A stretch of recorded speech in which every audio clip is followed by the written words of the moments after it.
Hi guys, how are you doing? So today's video would be really interesting. It is something that is quite difficult to explain, but I would try my best to explain you guys that how in reality the things are different when we actually look at the two products out here of the futures market, that is Nasdaq and as well as S&P 500. These are the micro contracts which I'm looking, because personally, as a retail trader, it is much easier to trade these products, as these are quite cheap. It doesn't require that much margin, as well as not as much as initial margins requirements that apply when you hold the trade overnight. So there's something that I want to discuss with you guys, that why I wouldn't prefer NQ, that is Nasdaq, and I would prefer S&P 500,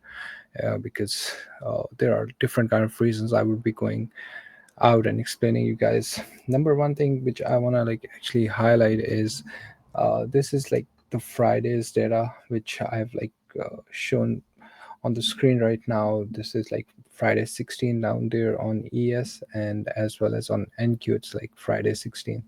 So the thing, actually, what really happened, that when I was doing the comparison in between that, so what I actually found out, that the NQ, that is the Nasdaq, it is it is super volatile. And if we see the ATR for the Nasdaq, it's around like 400, 500 something. And on the other hand, if we see the ATR for MES, it's not that much. It was around like 30, 40 points. So uh, before that we go into that, we can actually look at the ATR for both of the products out here. uh, Although I do understand that it's a lag data, so nothing to worry about, because we would be looking at the historical data. So in that case, just a sec.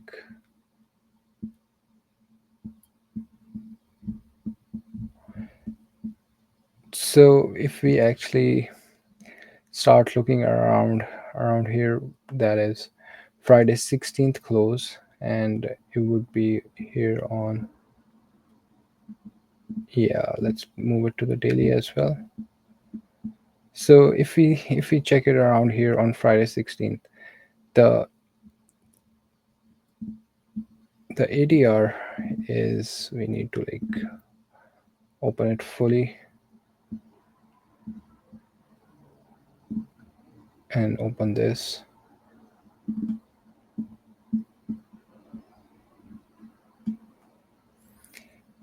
and similarly open this. So ATR on the Friday 16th is around 119 points for the ES, and 519 for the Nasdaq. So how I'm just calculating this value is down there at the bottom. Look at these prices, these point values around here, and as well as around there. We can see right here that ES as the ADR, that is the average true range of 119. That is that price actually moves around 119 points. So it moves with the interval of 119 point, that is this much. But the Nasdaq actually moves with this much, around like 500 something points. So it's 519 points. And if we see on Thursday, that is uh, 15th May, we can see that it's 544.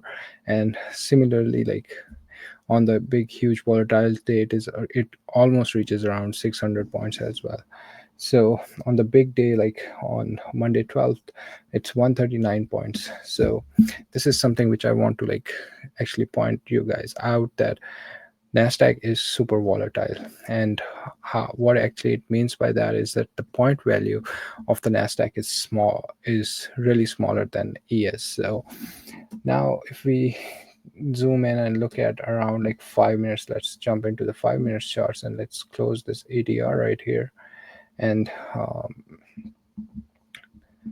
I want to show you something, that this was the Friday's trade, and I was able to actually capitalize on it. So it actually came into my mind to make a video on this. So right here, if you see right here, that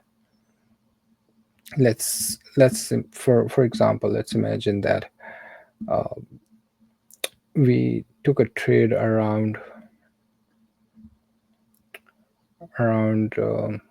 somewhere here, right? So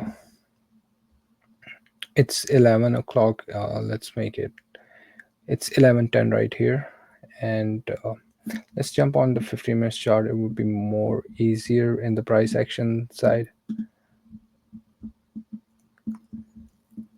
So right here, it's around about 10:30 right here, and it's also 10:30 around here, right? So what end up happening that, let's for example that you just say that with this kind of with this hammer candle right here, we took a trade right here on the top of this wick, right? And we just say that this is the stop loss right here. And similarly, if we took a long right here, and let's consider example our stop loss is right here, and let's say that you capitalize up till this point, right? So this candle is 10:15 and sorry 11:15, and let's say that you took the position up till here till this 11:15 right here. So this this stop loss is around about 51.75 points. So, and as we are talking about MNQ right here, so the stop loss is 51.75, and each point in the NQ is equivalent to $2. Sorry, MNQ, because I want to focus on micros, because this is a micro contract, so it's $2. So our stop loss would be what, $103. And for the convenience, I want to write here 103.5 USD. Our stop loss would be this much for this small trade if we get stopped out here. And on the other hand, if we see our stop loss, our point value is 9.75, right? For the one micro contract of ES, 9.75, and it is equivalent to $5. That would be 48.75. If we just add text here, it will be giving us $48.75. 48.75. So this is what I actually want to show you guys, and let's calculate the target value as well. Target value as well. The target value is 114.50 points.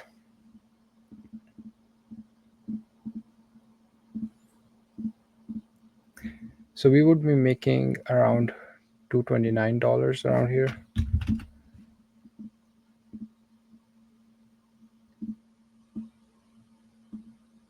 And in this we would be making 27.25.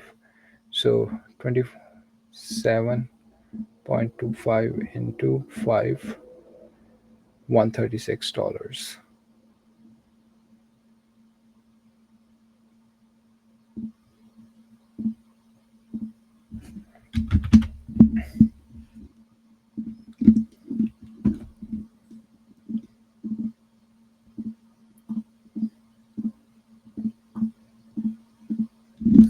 Right in here we are making 229 and $136.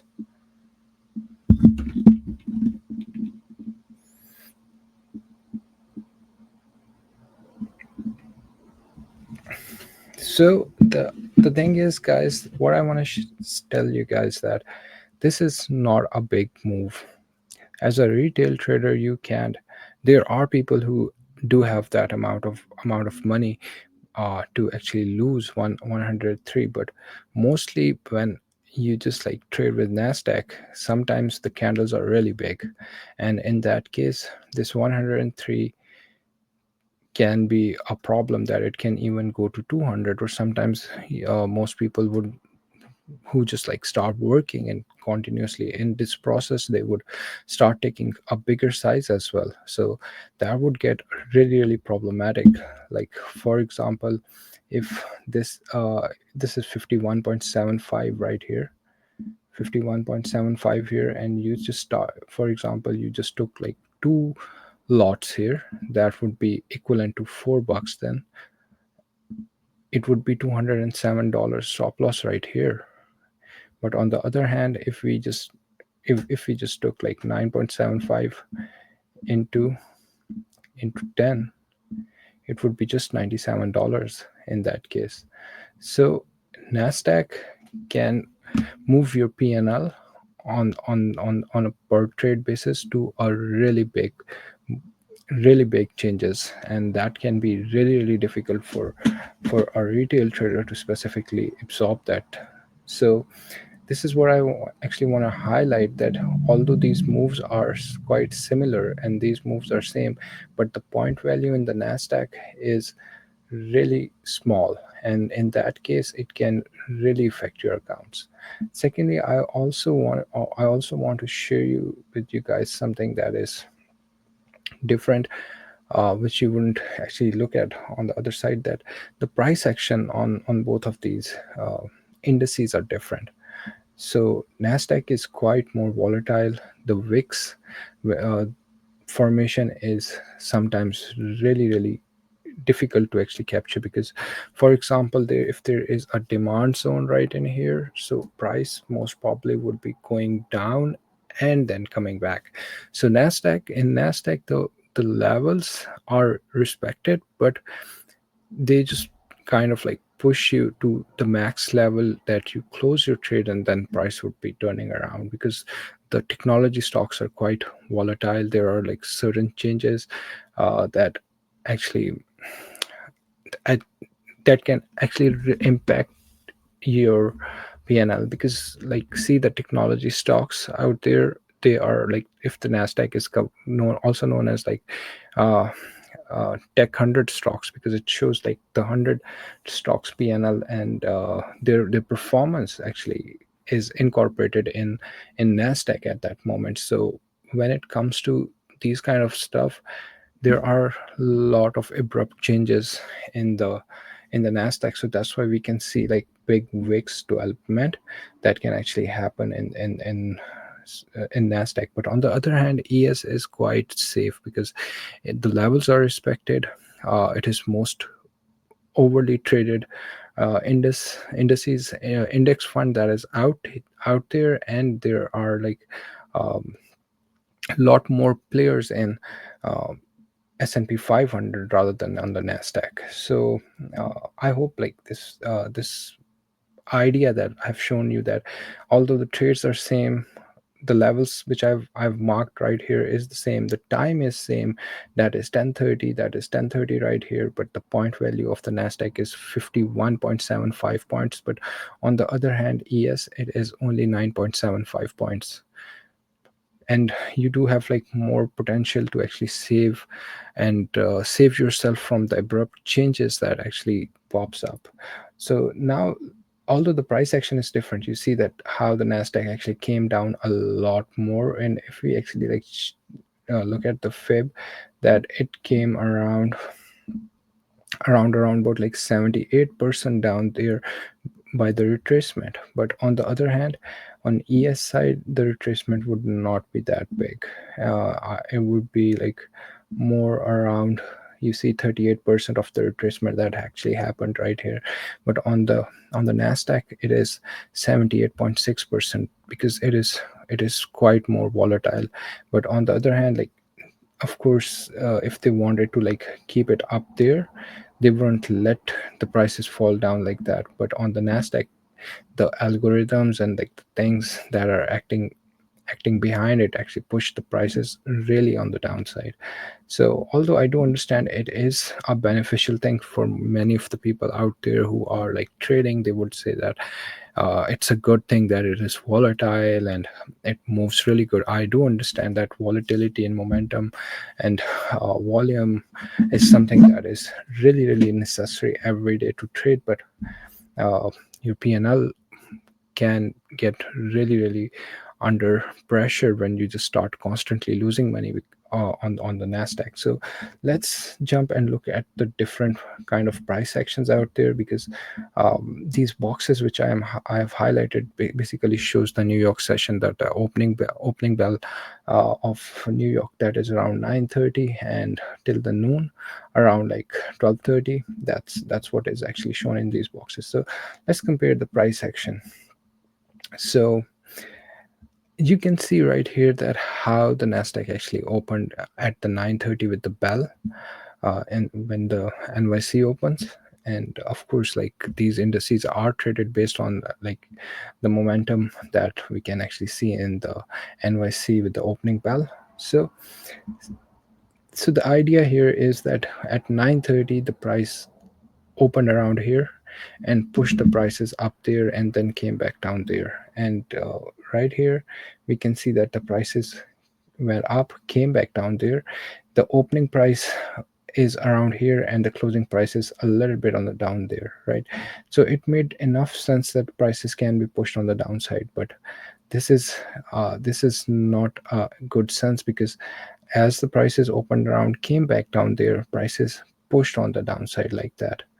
And after that, the next candle which got developed is like literally a indecisive candle, then another indecisive candle, and then a breakout, and then prices came back, pushed on the downside, and then price pushed on the upper side and came up there, right? So this is not even a tradable day right here on the Nasdaq. But with these kind of swings right here that happened, it would affect really, if somebody has taken, for example, like if a person just says that they have taken a long up here after the breakout around this point, and it's also like a good tweezer bar, it's an engulfing or whatsoever it is, um, in the literature of the trading or the candlestick analysis, we can see right here that there is a good breakout in the engulfing right here, right? And anybody who have taken like a position here to go long around here, he would get stopped out right in here. And after that the prices went up. So if we actually measure this right in here, that how much points it was, like if somebody has like taken a trade right here, let's say he executed right here and the stop loss is down there,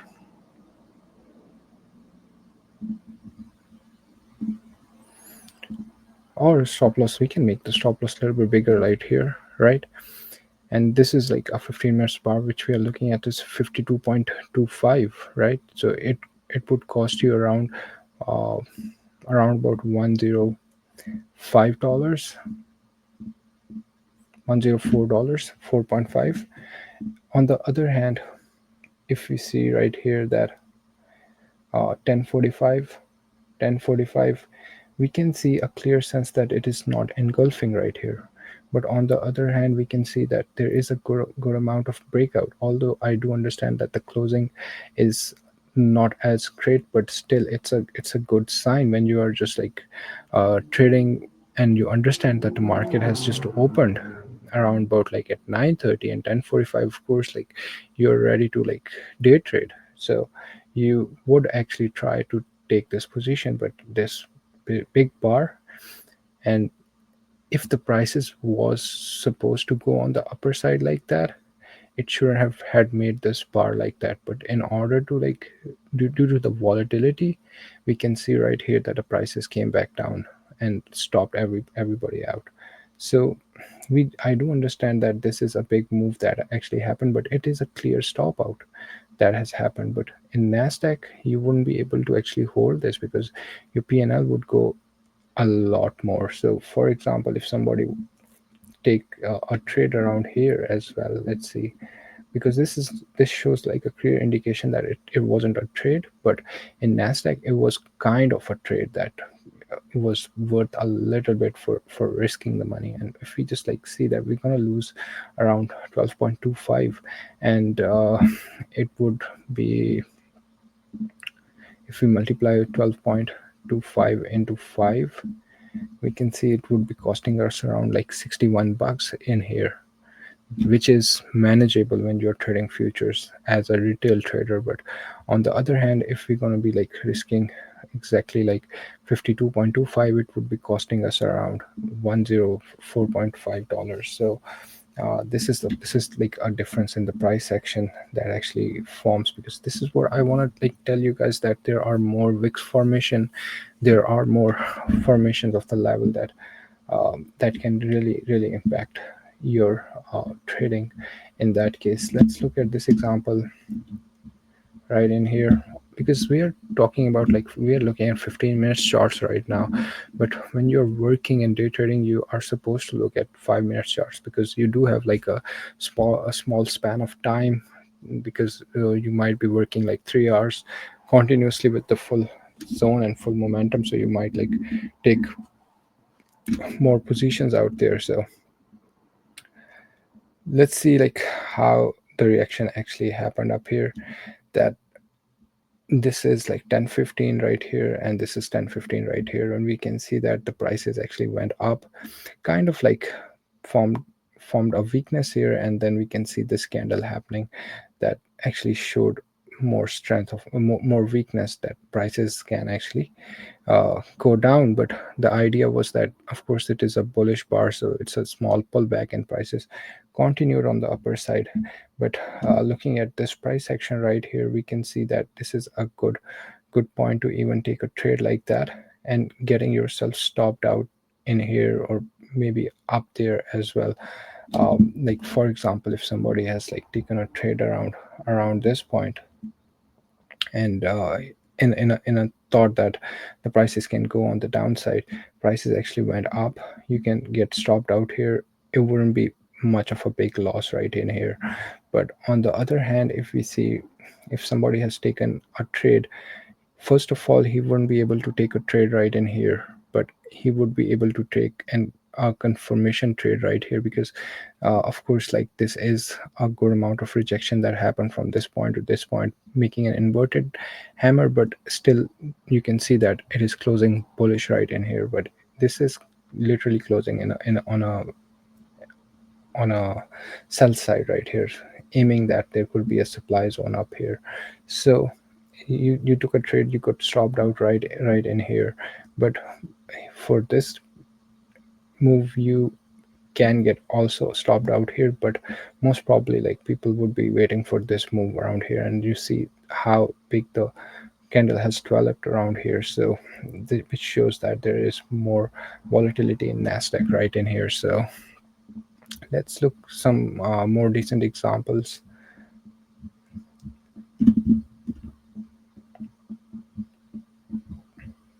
So right here we can see that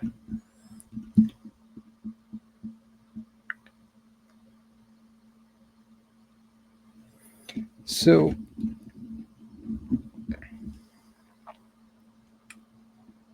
it is almost the same right here on 15 minutes time frame. I want to go and look more deeper in there, if I can find more examples for you guys. So let's see. So if this is a selling momentum right here, there's a price opened and this showed like a good amount of weakness, then we have this engulfing bar that developed. Right, same here. We have got the engulfing bar that has developed, and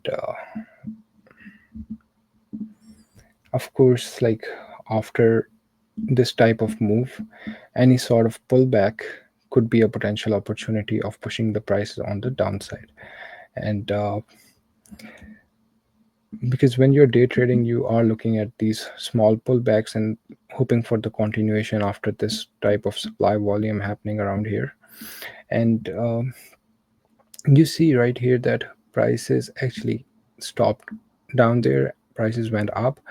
Again, this is a good signal that the prices can be pushed on the downside, because as we are looking on 15-minute chart, this is the opening, this is the closing, covering up all all of this momentum, and then again this type of candle starts developing, which actually promotes the selling momentum in there, and then all of the sudden we have this candle develop, and also indicating that prices can push on the higher, on the upper sense right here, because we do have like uh, morning star pattern up here, right? So but on ES it is more stable right in here, because although we are looking at these kind of structures up here, but the idea remains really simple, that there wasn't a good sign of price to go on the downside like that.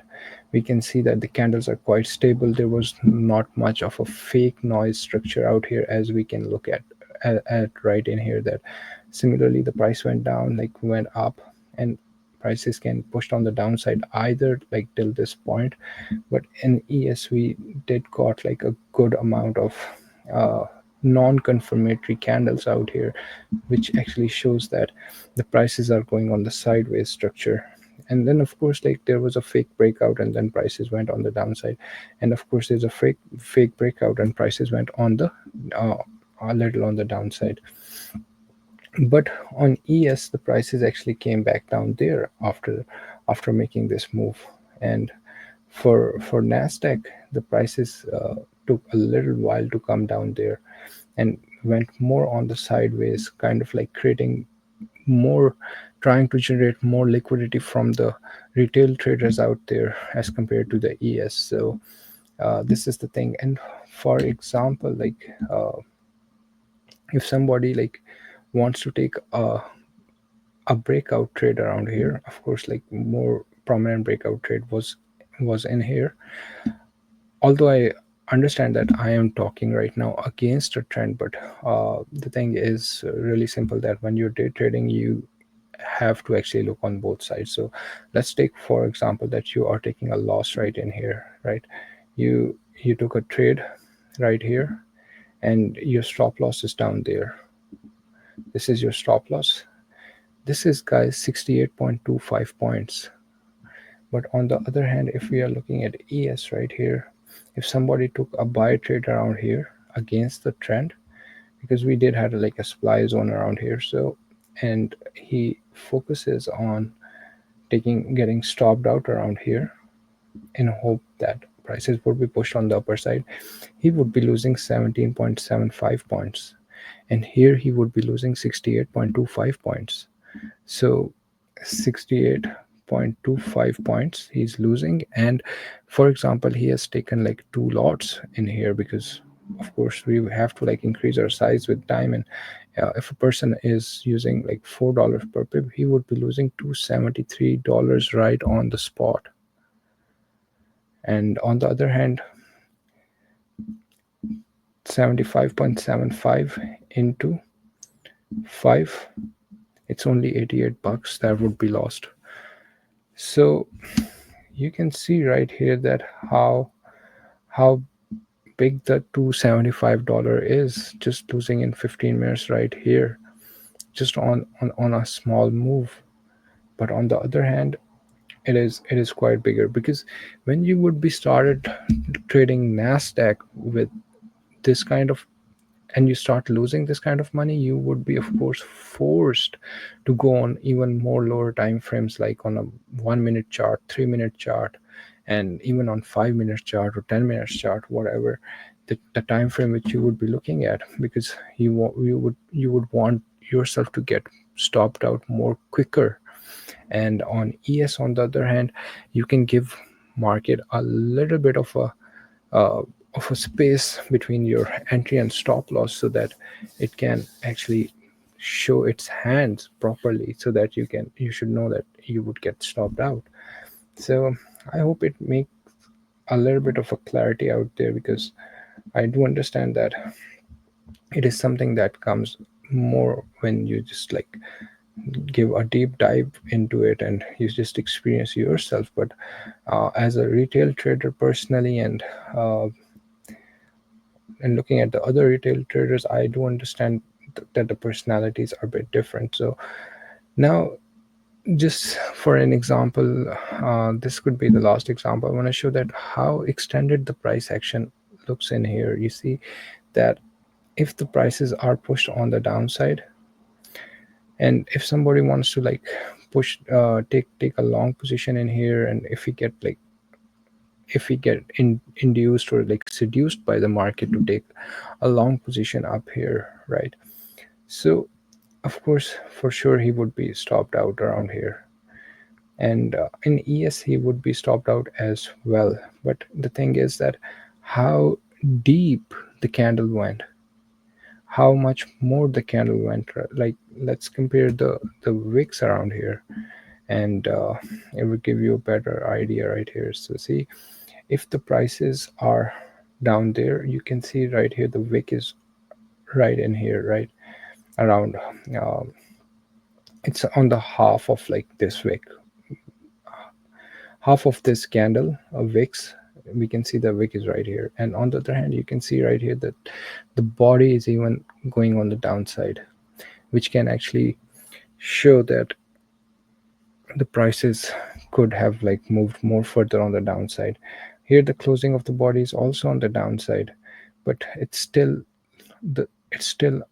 in the range of this wick, but this is like going below this wick, and triggering a more extension in the price action, or more extension into the change in the price as compared to the ES right in here. So this could actually lead much more losses in that case, because if the candles are developing really big, although it can be really profitable if you're on the right side, but the idea is that when you just need to take like a lot of trades overall, something that is super volatile and extending more than its required areas of your stop loss would be getting messed up each and every time. Because for example, if the candle is going super on the downside, hitting your stop loss and going back up, you wouldn't be able to provide a good appropriate space, because you don't know how much, where to place a stop loss, or how much size of the stop loss should be out there, because you would start counting the points that for example, it's like 80 points right now, 80 points stop loss here in here, and it would just like give on one lot around about $160 loss. But on the other hand, on if you look at the ES, it would be around about like 20, most max it would be around 20 points, and you would be around about losing $100 on that. That would be more better that you just can actually hold. So the idea is that you can actually stay more composed, because you wouldn't be losing that much big amount all of the sudden as you just start losing on ES, sorry, on NQ. So I would prefer ES always over NQ, because NQ is something that can give you more extensive moves out there. More fakes moves in NQ would be there as compared to the ES. So I hope the idea is clear in that case. And similarly, see that this is my last example which I want to like show. This was like more better example.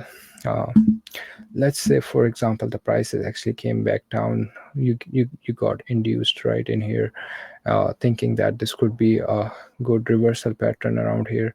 And what ended up happening that you took the trade right in here, and with this stop loss around here, with this bottom stop loss, and then all of a sudden this wick develops and price pushed on the downside. You get stopped out with 60 point stop loss around here, 60.25. And on the other hand, just a sec guys, yeah, on the other hand, I am trading ES right in here, and what I do is that I also took this trade around here, and my stop loss is around there, right? See, they needed to push the prices on the upper side, and of course right in here they also needed to push the prices on the upper side in order to continue the move on the downside. This is something else, but we are trading against the trend, no, like whatsoever the case is right now. But The thing is that we took the trade here, and I also took the trade here. You took the trade on NQ right in here. See, you got stopped out because there is more extension in the moves of the NQ, but on the ES it is more stabilized move. They needed to push it on the upper side, so that's why they didn't even came down there to just stop other people out. But here it just went so much more that you got stopped out, and as you got stopped out, prices went up. And here, without stopping you, the prices went on the upper side like that.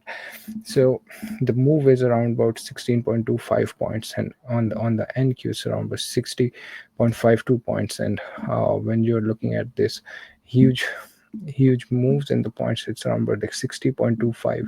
And you, for example, you took like for let's make it convenient for you guys that you took one lot, so you would be losing around 120 bucks here. But on the other hand, how much I would be risking on ES would be around about like 16.25 here. And with the 5 point, I would be losing only risking, not even, I didn't even lose in this trade, but the idea is that I would be risking around about 81 bucks here. But you guys would be risking losing 120 bucks here because of this extensive move. So the idea remains the same, that the more algorithms are acting into something that is not as much developed.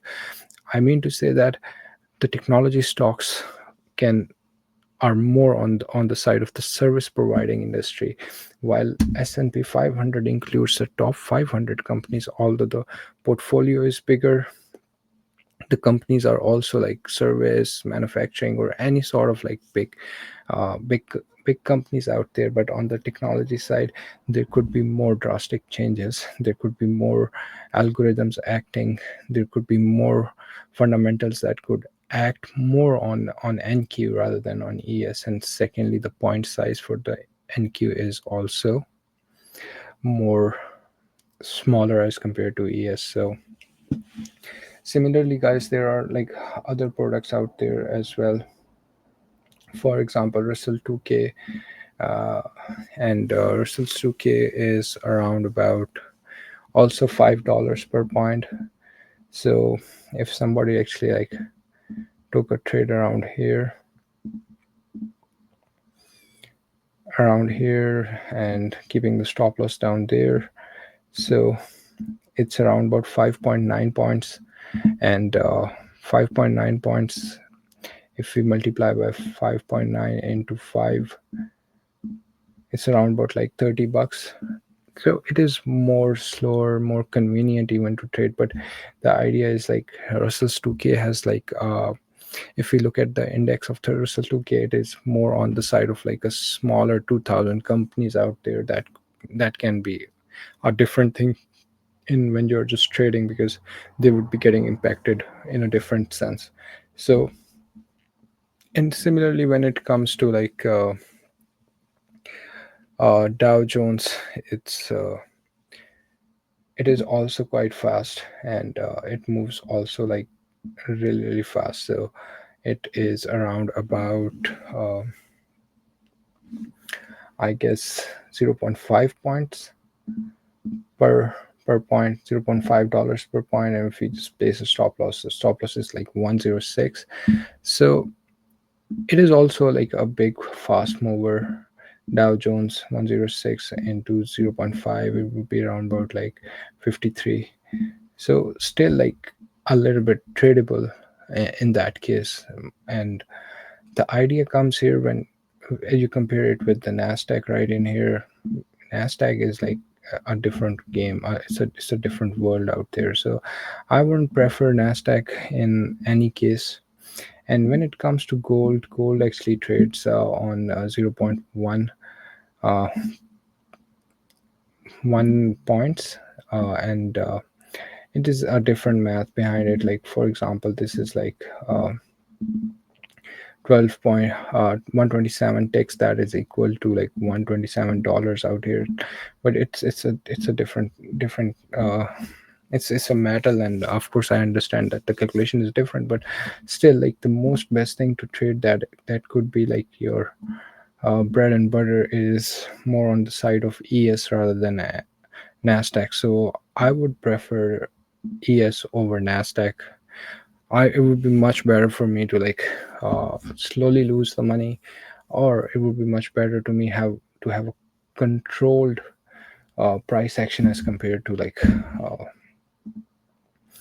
MNQ, because MNQ is more riskier. It is more dangerous when it comes to trading. The candles are like more extended. They're gonna like bend you more as compared to like ES, right? So in that case, and if you see like the clear signal right in here, that this engulfing that developed, that actually this is the candle actually which changed the situation after this pullback and like extension that happened with this engulfing bar. That is more clear sign out here. But on the other hand, if we see like it was made on at 12 o'clock, right here. But here on the 12 o'clock we can see that this is, although this is a little bit of an engulfing, but this is more prominent engulfing that happened. But in Nasdaq, although it just did went on the upper side like that, but the the, the signal wasn't that great. So I hope it make enough sense. That what I'm trying to say is that uh, as a retail trader, I think retail traders should stay away from Nasdaq.